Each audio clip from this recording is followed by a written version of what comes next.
Broadcasting live from the Business Radio X studios in Atlanta, Georgia, it's time for Atlanta Business Radio, spotlighting the city's best businesses and the people who lead them. Lee Cantor here with Telisha Farrow Jackson, the director of the SBDC, to launch the Small Business Fuel Show. Welcome. Thank you. I'm not quite the director. What are you? Well, I sweep floors. I do whatever I do. But now, director on my notes. I am your program coordinator. Yes. Well, I was giving you. Maybe I was giving you a demotion. That's okay. Yeah, actually, you were. You're giving Paul a run for his money, is what you're giving. Well, he's not here, so he loses. That's how it works, right? Always. Showing up is 80% of it. That's right. So together, Paul, you and us decided to kind of create this show, Small Business Fuel, to spotlight some of the work that you're doing, some of the boots on the ground, the businesses that you're helping to get launched, as well as kind of meet new ones. Yes. And what was it like going out to the wild and saying, hey, we're starting this radio show. Do you want to come on and talk about your work? Well, they kind of get that from me anyway. I'm always like, hey, what are you doing tomorrow? As I did Perez. Yes, exactly. So they're kind of used to, but getting the word out and letting them know that we're doing something new, something different, something. Right. And I forgot who, I think Gary Vee says one is better than none, right? So You got to go out there and talk and spread the word, because just one person listening could make all the difference in the world. Absolutely. Absolutely. So now, and the pre-show on Facebook Live, Stone mentioned that Stone and I and Business Radio X have been participating with the SBDC because we found it through you. You were kind enough to share what you guys were doing and how you serve the community. And we said, you know what, we're at this kind of inflection point in our business, and this is going to be something worth having conversation with. And then we've engaged with you and Paul and really dug into our business over the last few months. And I know for me personally, it's made a big difference, and we can see kind of the fruits of that labor. Talk about the SBDC before we dig into this show and talk about the guests that you have here. Tell us mission and why a company, no matter where they are in their life cycle, that they should be engaging. Absolutely. And thank you, because we're glad that you were receptive enough. A lot of times we get started and people say they want help, and then when you kind of start peeling back the layers, they're like, okay, I'm good. Right. So we are the UGA SBDC Small Business Development Center at GSU. We have 18 offices strategically located in the Atlanta Right. And the area. SBDC is nationwide. It is. Right. And then this UGA one is through the state of Georgia. That is correct. And of which your GSU kind of is a little Russian nesting deals. Yes, you the can dolls say. Underneath it. And then that's where your kind of area is. Absolutely. So our little silo, you would say, is at GSU. We're there servicing Fulton County. Right. So we have other centers across the state of Georgia that service other counties. And usually affiliated with colleges, or not always? Not always, but we try to, partner with, because there's a lot of resources Absolutely. There. Absolutely. So we also have extended offices or centers that, such as the Office of Minority Business Development, OMBD. And they all, focus. We also have an international trade center, but they all focus on servicing the small business community.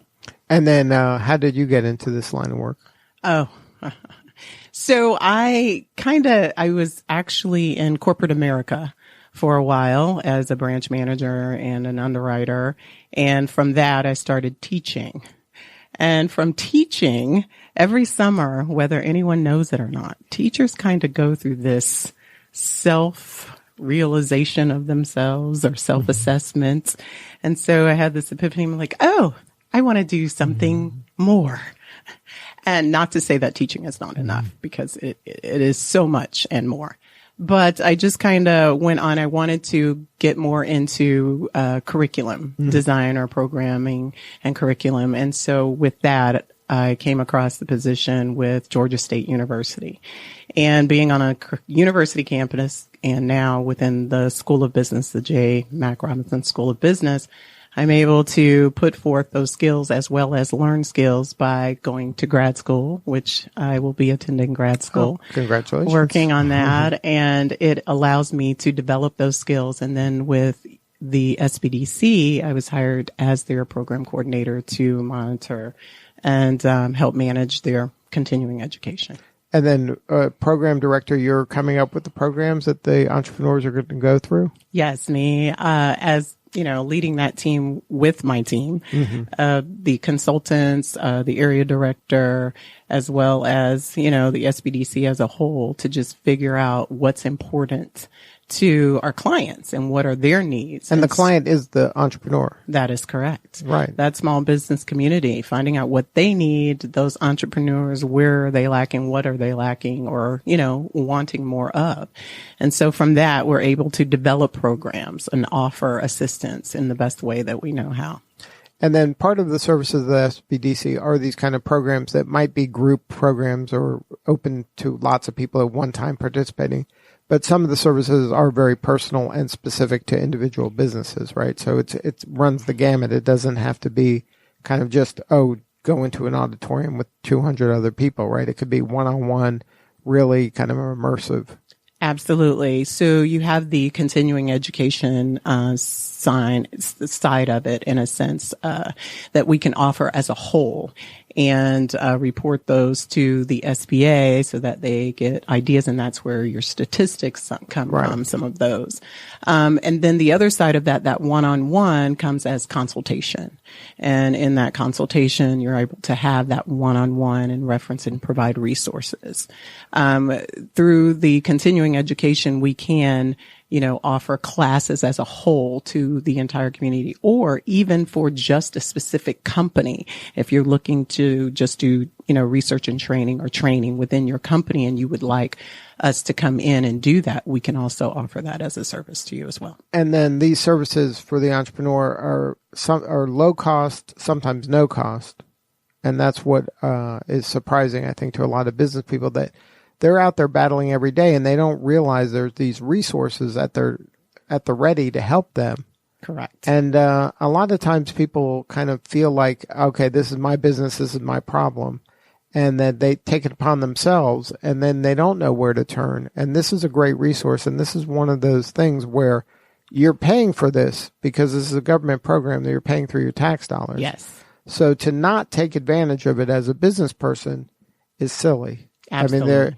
And this is one of the challenges you have, which surprisingly, most people think, well, if it's free, everybody's going to do it. And this is a case where that's not necessarily so. There's tons and tons of people out there that are just could use this, and they don't have to pay for it. All they have to do is ask for it. I know. You would think, right? Right. Some people put a higher price tag on asking for assistance than anything else. And surprisingly enough, people devalue no cost. Well, they're paying for it. That's the thing, is you are paying for this. Indirectly. They just don't realize right. it. Yes. And indirectly, they're paying for it in the end if you don't reach out and get the resources and the help. And then some of the resources are things that if you were to write checks for would be extremely costly. Like consulting, business consulting is extremely costly if you were hiring a consultant. The market research that you have available, it would be extremely costly if you were going about it yourself or hiring someone to do this. Yes. And this is all stuff that's just available for your asking. That is correct. Again, the consultation is of no charge. However, we do offer classes that sometimes, as you said, may or may not be of charge depending on what it is and who it's for. What's surprising, you said a lot of times people mention or pay for consultation, and they do. They even pay for like business plans. And we've had a couple of clients that have come in and said they paid, a ridiculous amount, or tens of thousands, thousands of dollars for a business plan. Right. And I say to them, we offer writing a business plan class for $69.99. Right. You could have saved yourself a little bunch bit of money. So, right. Yeah. So, well, enough about the SBDC. The purpose of this show is to kind of spotlight your clients, right? That's a big part of the show.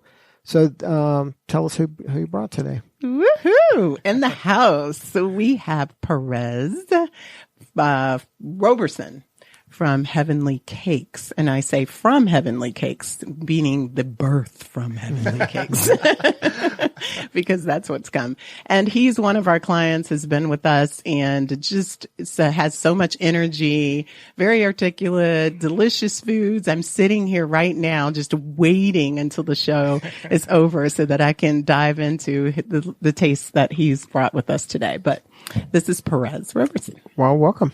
Thank you for having me. So tell us a little bit about the backstory. How did you get into, is it baking? Was that your first love? We can say that. We'll yeah. say that for the story. Yeah. So my background is in interior design and architecture, and I'm a graduate of the University of Georgia. So go Dogs. And so I first heard about the Small Business Development Center in college, and baking was always there in the background. And I thought, well, if I ever go out, I know that I can go to the SBDC to kind of get started. But my inspiration moment, if you will, for my business came when I was probably about 15 years old. I was going on a summer camp trip with my church, and to raise money for that, we had a cake auction, and cakes had been selling for $50 and $60, and I made this huge German chocolate cake, and my cake sold for $375. Wow. So you might be good at this. Did that cake have like gold in it or something? I don't know. So the guy sitting next to me was like, "We should open a business. It should be a bakery." And I thought, I could see myself doing that. I don't know about the two of us together. And so you're like, good idea. Yeah. With that profit margin, I don't need you. Yeah. But yeah, so that's kind of really where I had always liked baking. So that was kind of the impetus. Like that was the moment where, hey, I might be good at this. Yeah. And so so you just put the interior design part on back burner then? No, not at all. So I practiced, graduated from UGA with that degree, and I practiced. So you got a job and you were working and growing the business on the side, like a lot of small so business you were owners, working for a company. Yes. Using your degree. Mm-hmm. And then just as a side hustle, you were doing baking. Exactly. Was it cakes, or was it always cakes? Yeah, it was always cakes and baked goods and things like that. And for like your friends, I mean, how did they know that was whenever they come over, church, it's like, would you he locked down the church. Yeah, he locked down that in itself. Right. So I'm the guy who sells $300 cakes. You're going to want me for your fundraising. Yeah. So that is kind of how it started, friends and family, which for my type of business where it's food, that's typically how it starts. As soon as I got my job, however, I was sitting at dinner one night, and we were at one of our favorite restaurants. And they always, when you walk in the door, they have amazing cakes. They're beautiful at the door. But I'm gluten-free, so I could never have one of those cakes. So I went to the owner and said, "Hey, you don't have gluten-free cakes." So I decided, would you be interested in maybe trying my cake? And he said yes. So that Tuesday I came back with some cake, and he loved it and put it on the menu. And so I said, well, maybe. So was that easy? Just made him a cake? Yes. Really? Like he made him a cake, and he's like, well, it was that good. It was, it was that good. So it was gluten-free. And at that time, like when I found out I was gluten-free when I was in college, like you couldn't find anything gluten-free. If you went to the grocery stores, you couldn't find a good gluten-free flour, which is really how my gluten-free baking started. I couldn't find a gluten-free flour that maintained the quality of the baked goods that I was making. So I ended how'd you get around that? Well, I ended up developing my own gluten-free flour. So you make your own flour? Yes. And so that's what... How do you even know how to... So tell us about the gluten part. Right. And the gluten part, you chemist. Like that's kind of important in flour, right? Yeah. It's been in there for a while. What's the hype about gluten? Like, what does it really mean to say gluten-free? Okay, well, first off, let's talk about what gluten is. Okay. So gluten is a protein that's found in grains, so wheat, barley, and rye. And so if you're eating pizza, what gives it that elasticity is that we all love and that we all want is the gluten. That gooey? Yes, that gooey gluten. And so with that, being that the flour is gluten-free, we are using things like tapioca flour and things like that to still maintain that elasticity and that flavor and that texture and maintain that moisture. So our products aren't dry or hard, and they're never like cardboard. They're amazing. You would never know you're eating something that's gluten-free. What if it's like 3 to 5 days old? I mean, like. So, our products have an amazing shelf life because they're gluten-free. They're not made with a lot of those fillers and things like that. That is common. So with that being said, our products have a shelf life of 7 to 10 days, which is really great being that we're in Whole Foods. And since we're not using a lot of dairy in our products as well, that also helps with the shelf life. So now how many iterations was it before you're like, okay, I'm going to find this flour? There has to be a way around this. It took a year to develop. So what was your first go? You're okay, let me try to do this without any. No, I actually purchased every gluten-free flour that I could find in the grocery store, online. I went through and I tested everything. And the things that I liked, I started seeing patterns. And from those patterns, I started buying the base ingredients and started to formulate that way. So now, okay, so how does the process work? Like, there's the wheat that's growing. Right. So we purchase already milled flours and grains, and then we combine them to be our blend of flour, which is proprietary. So it's a proprietary blend that is gluten-free. Yes. And it'll have all of the good qualities you want. Exactly. As if there was gluten in it. Exactly. There goes that profit margin. That's trial and error. Yes, a lot of trial and error. And then, so how did you know you were kind of getting close? What were some of the clues that you're like, hey, you know what? If we take this one and a little of this one. Well, I have a really good sense of smell. And smell? Really? Yes, that was nice. Yes. So when I started purchasing flours, if I opened them up and the smell was too pungent, I immediately threw it out because that pungent smell translated into the flavor. Mm-hmm. And so I didn't want that. So by process of elimination and going through, I was able to really understand what those ingredients were that was giving it that aroma and that flavor that I didn't like. And I was able to really start to understand what is tapioca and what is sorghum and what are all of these things. Right. So yeah. Now, how much money do you think you spent and just failing? Oh, I have no idea. Is it thousands of dollars? Probably about $1,000, $1,200. At that time, there wasn't a lot of gluten-free flour out there. So I think like the most expensive thing I ever purchased was maybe like $100. And that's because it was hard to find. It was coming from California. And so, yeah. And then, so you do this, you find a kind of a ratio that works. Mm-hmm. And then you're able to use it in all of your Yeah, products? So that's the amazing thing about our flour. We use it for everything. So it's kind of the base. So it is the base, and we don't change it. So when we're making cakes, biscuits, pies, cinnamon rolls, everything, pasta, pizza dough, we use the same flour. And then are you going to sell the flour by itself, or is this like kind of on the... Yes, that's one of the goals. That's the plans. future you. Don't try and get ahead of his appointments and schedule time with SBDC. The roadmap. So now you have this proprietary flour that, who knows the secret? Only you. Is this like the Coke formula? And SBDC. And you know it too? No, I just wish I did. So just you? So myself and one other. One other. Well, and you can't travel together in the same plane. Right? Of course not. So now you have this flour, and then you start putting it in stuff, and then you just, is it still kind of one at a time? Like you went in that restaurant, you got that one? Primarily, yeah, because at that point I had just started my second job, and it was like the job that I had really wanted. So I got into this restaurant, and I'm like, oh wow, maybe, and this is after I took a year off from working to focus on my business. Right. And nothing really happened. So the same month that I started this job is the month that I got into this restaurant. That's how the universe works. So I was like, Absolutely. Okay. Yeah. Do you see that, Telisha? I do. You see that where the universe challenges you to see how bad you want it? I do. Okay, we're going to carry on. Don't get me started. Sounds like she has some scar tissue. Yes. We all do. Yes. So now you have a choice to make.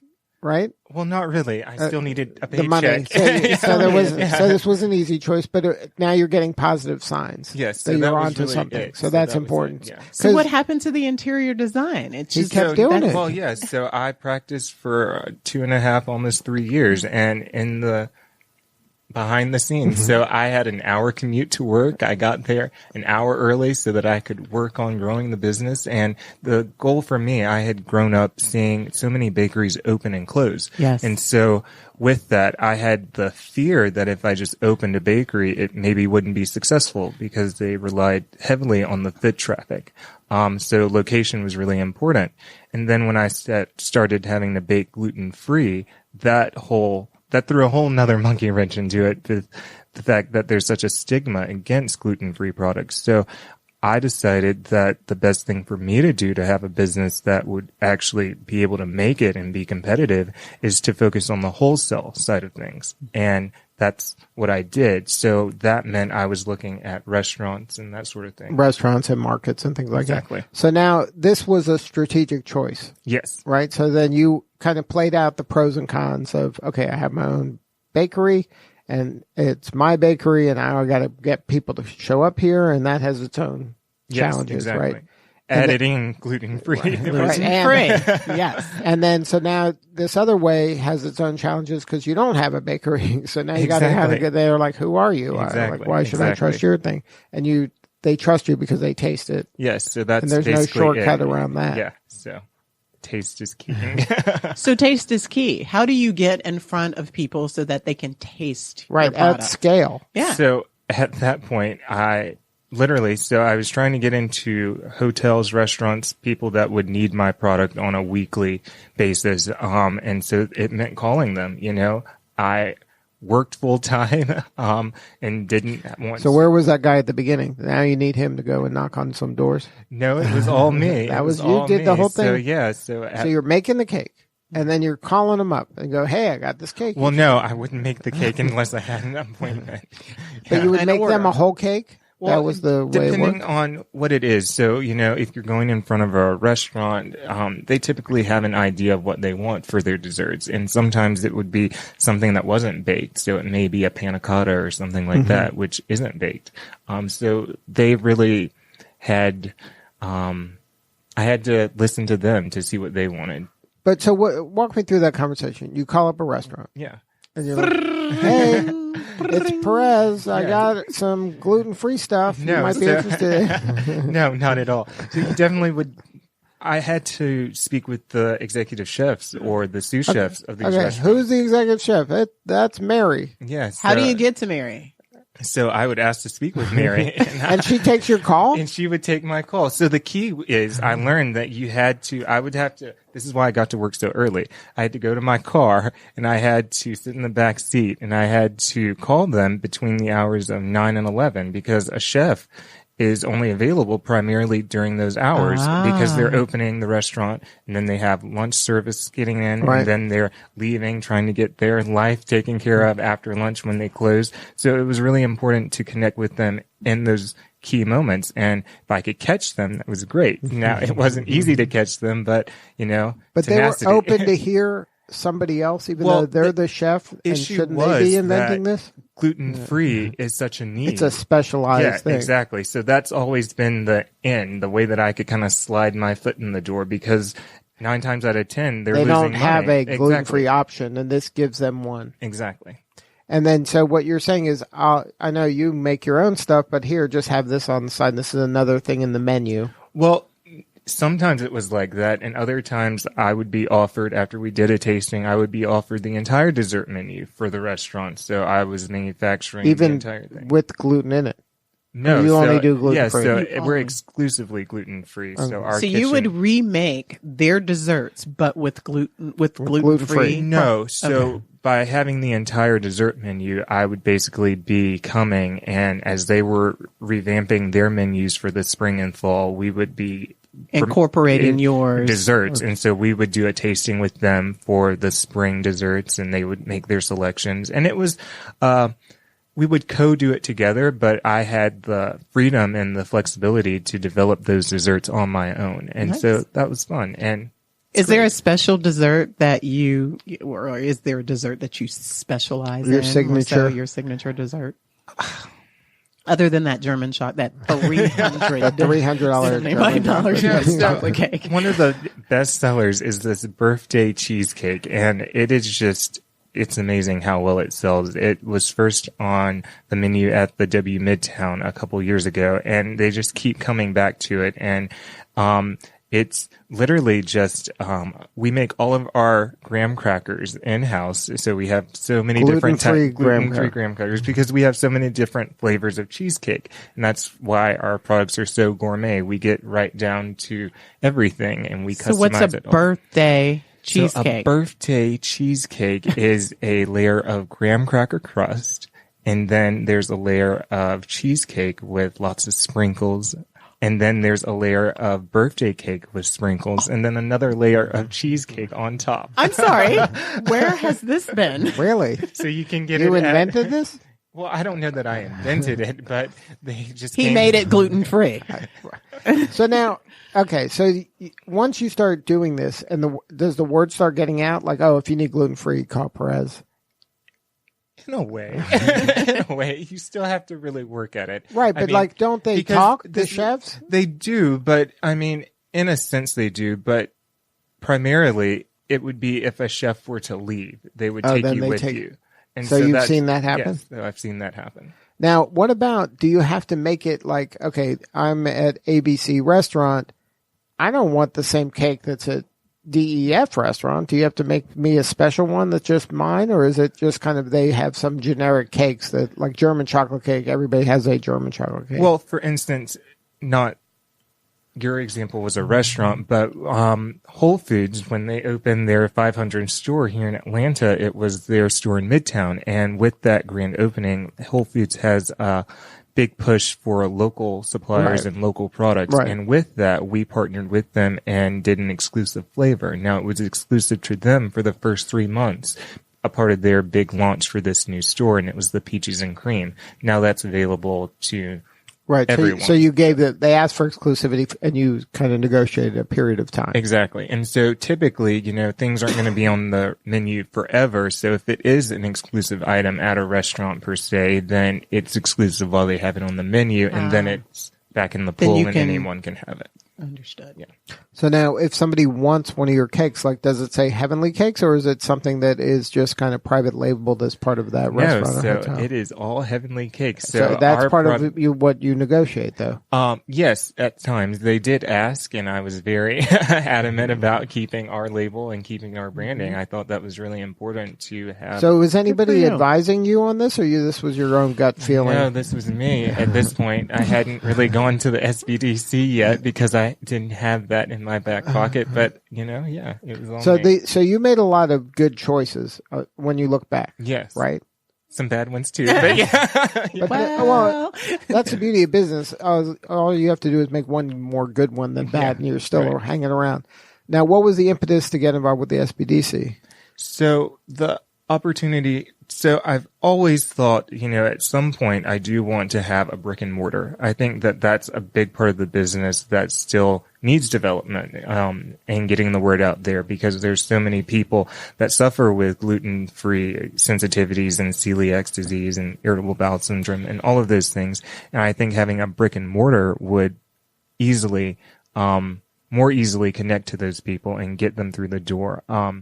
So in that hunt for the perfect space and seeing that that's something that I could do, I reached out to the SBDC to understand that process, and some of the feedback I was hearing from the business loan side and all of that just kind of led me that way. What about mail order?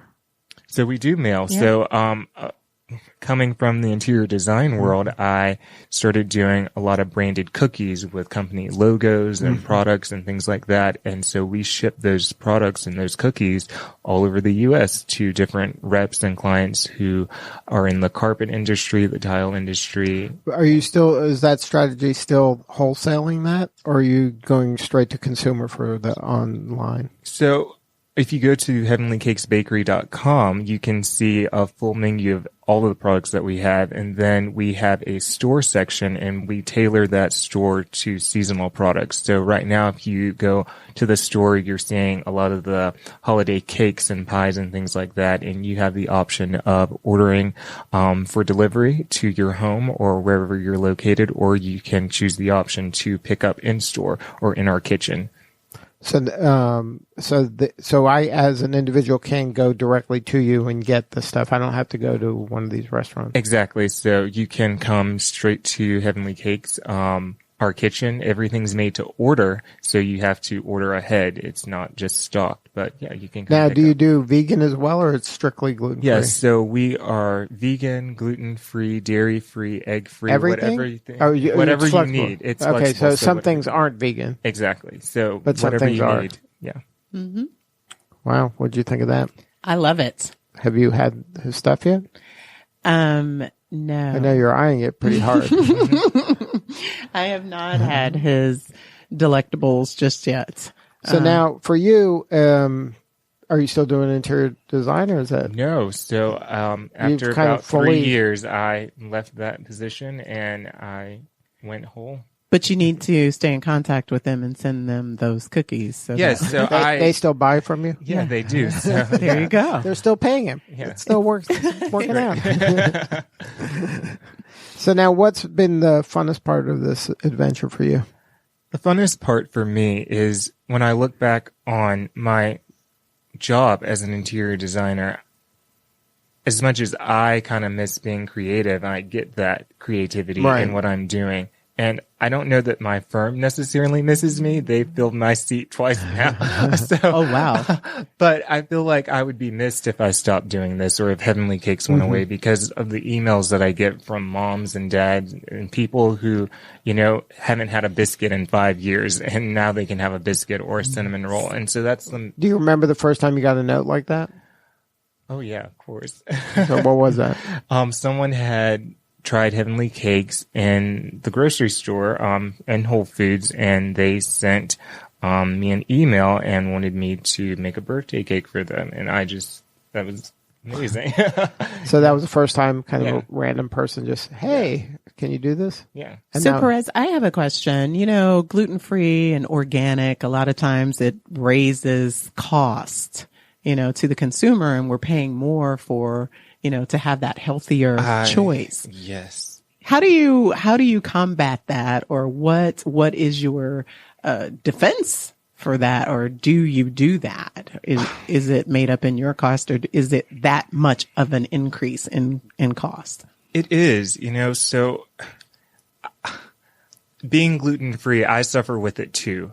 So at the end of the day, I don't understand why when I want a hamburger, I'm paying for 2 hamburger buns. Correct. They charge me for the gluten-free bun, but if I just get the hamburger, the bun is already included in the price.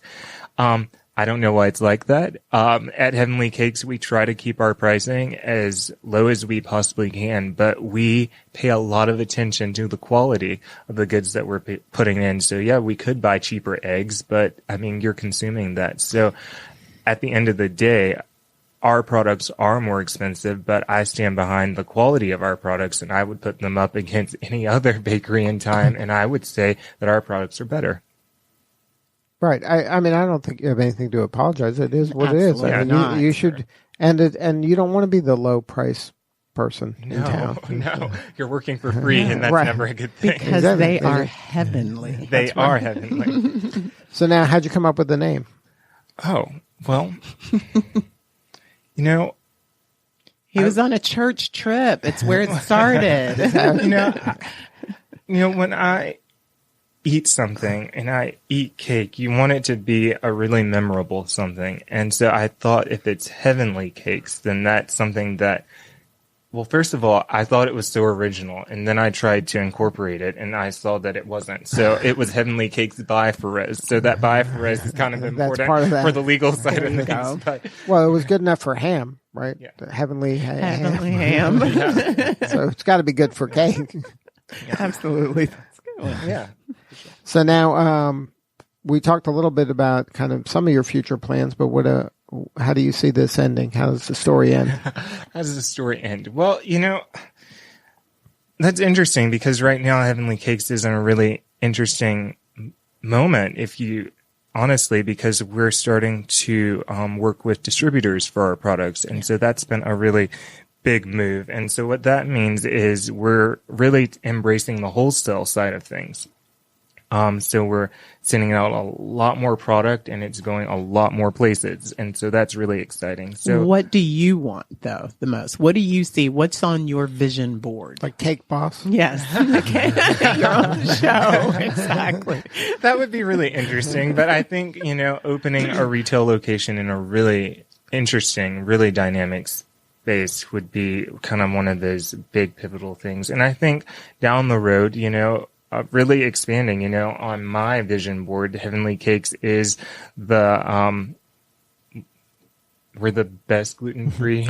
Or maybe even if it can evolve to where you don't have to say gluten-free. It's just the best cake. And it just happens to be gluten-free. Well, that's kind of what we stand behind now. I would say that about our products.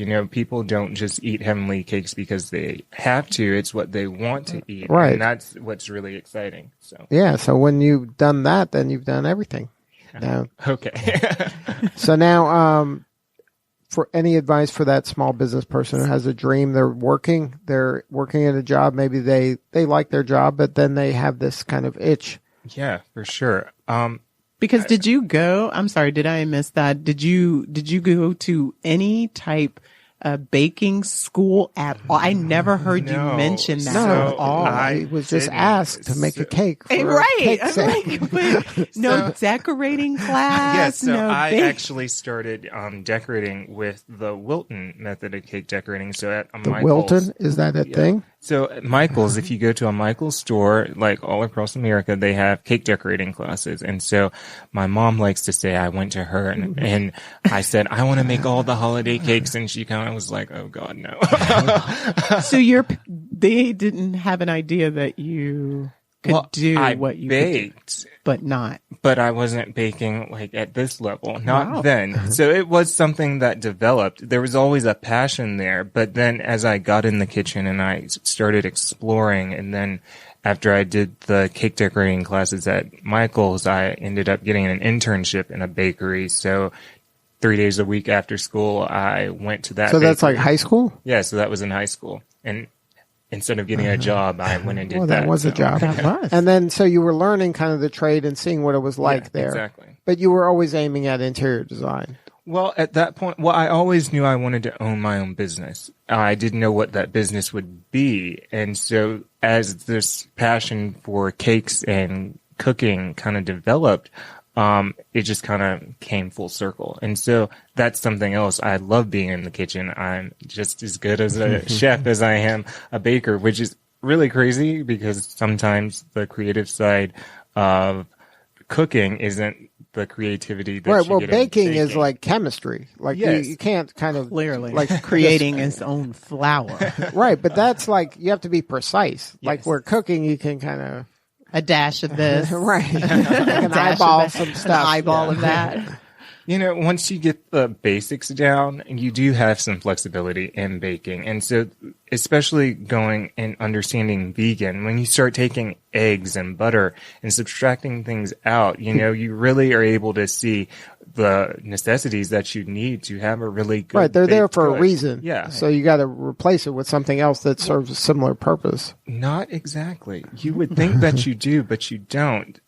So I wholly stand behind coconut oil. So if you're vegan or you're trying to do something different, coconut oil is amazing. And it has like a sweetness to it that you don't really need sugar. We at Heavenly sugar's Cakes, vegan. Wait, what? Sugar vegan? Yes, sugar is vegan, so that's perfectly fine. I was like, wait, what? Yes. So, thank you for affirming that. I don't know where you get your sugar. Yes, from a cow. You learned that, huh? You studied. You studied, yes. But yes, so you definitely don't necessarily have to replace those things when you take them out. Like we're not using, when we make a vegan cake, we're not adding applesauce in or anything like that to replace the egg. We've just understand the ratio of flour to oil to liquid to really maintain that quality. So there are other things we do to kind of help the rise, but at the end of the day, we haven't just come and substituted. And that's really important. A lot of times with the rise of gluten-free foods and things like that, you have to be careful because just because it says it's gluten-free, 9 times out of 10, they've added a filler in there too. And so it's not always the healthiest thing that you could be eating. You can't equate those terms. Right. Like vegan, gluten-free doesn't mean healthy always. Exactly. Right. So your stuff, you're trying to be healthy as well? Yes. So we're trying to make a product that is vegan or gluten-free that's still very healthy for you and not just something that tastes good and looks good. So the stuff you brought, is that vegan and gluten-free or just gluten-free? No, this is just gluten-free. And It's just for Telisha is what it is. Telisha. It has your name on it. Yes. So now if somebody wanted to learn more and get a hold of some of these heavenly cakes, where do they go? You can go to Whole Foods, your local Whole Foods, or your local 365 Whole Foods store. You can find us at the Bantam and Biddy in Ansley. You can find us online at heavenlycakesbakery.com. Do you make their buns? Don't they make sandwiches? Their chicken sandwiches? They do, but we don't make their buns. We specialize on the savory side. The sweet side. They focus on the savory. So, one more time, the website? heavenlycakesbakery.com. Good stuff. What did you think? How do you do? I thought he did exceptionally well. How do you think you did? She did fantastic. I'm going to go get my sugar from my cow. And Yes. All right. No judgment. It's a judgment-free zone here.